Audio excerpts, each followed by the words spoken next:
అన్న ఏంది ఇది మనకేందిరా ఇది ఆకలి అయితే అందరా నాయన అంటే ఇలా కార్యం కావాలన్నట కౌసు కావాలన్నట ఏమోరా వారు మన గురించి వాళ్ళు ఏమనుకుంటారో అసలు అర్థమవుతలేదు. రేపు కిలో మటన్ తెచ్చిన మంచి కానీ ఇవాళ వాళ్ళకు కార్యాలు తెచ్చుడే లేదురా. అదేంది రేపు మటన్ అంటావు? ఇవాళ కార్యాలు తెచ్చుకునటానికి పైసలుంటే తెచ్చుకోపోదుమా? రేపటి దాకా ఎందుకు పోదు? ఇప్పుడు పైసలు ఇవ్వని వాళ్ళు చెప్పిర్రా, నా దగ్గర బొచ్చుడు పైసలు ఉన్నాయా? మరి ఏంది వాళ్ళతో లొల్లి? పా పోయి కార్యం ఒక ఇచ్చిన బోరిన పట్టుకొని వద్దాం. వాళ్ళు అడిగింది తేలేక కాదురా, వాళ్ళు అడిగిందల్లా తెస్తే అలసైపోతాం, వాళ్ళకు బానిస అయిపోతాం. మనం తెచ్చిందే వాళ్ళు తినాలి, మనకు నచ్చిందే వాళ్ళకు నచ్చాలి. అబ్బబ్బబ్బబ్బబ్బబ్బా ఏం తెలివన్నా! ఆడోళ్ళని ఎట్లా కంట్రోల్ చేయాలనో నీకు మస్తు తెలుసా అన్న. ఇండియాలో మన డబ్బా ఎవడు కొట్ట బావా, మన డబ్బా మనమే కొట్టుకోవాలి. మరి నా గురించి ఏమనుకుంటాను రా? సరే హోటల్లో టిఫిన్ చేసి అట్లా బాయికి వెళ్దా.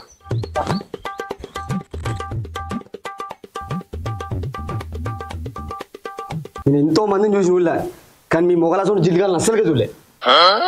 ఎంత జిడ్డుగల్ అయిపోయిందన్న, గుడ్డు లెక్క మనసుడే. అక్క ఎందుకు తీరాదు మన కిలోల్లి? మనం వండుకోలేకనా అంతకుముందు తిండి తినకనా? ఉన్నదో వండుకొని తిని సపరేట్గా వందాంపా. దహే గట్లుకుంటే ఎట్లనే చెప్పిందని అనుకుంటుంటే వాళ్ళ చెప్పు చేతుల్లో పెట్టుకోరా? వాళ్ళకంటే మనం దేంట్లో తక్కువ అని నిరూపించద్దా ఏంటి? అది కూడా నిజమే చెల్లె, మీరిద్దరు అస్సలుగా తాకద్దు. సరే తగ్గం గానీ నాకు ఆకలి అవుతుంది. ఆకలి అయితే వండుకొని తిందాం వాళ్ళు రాకముందు.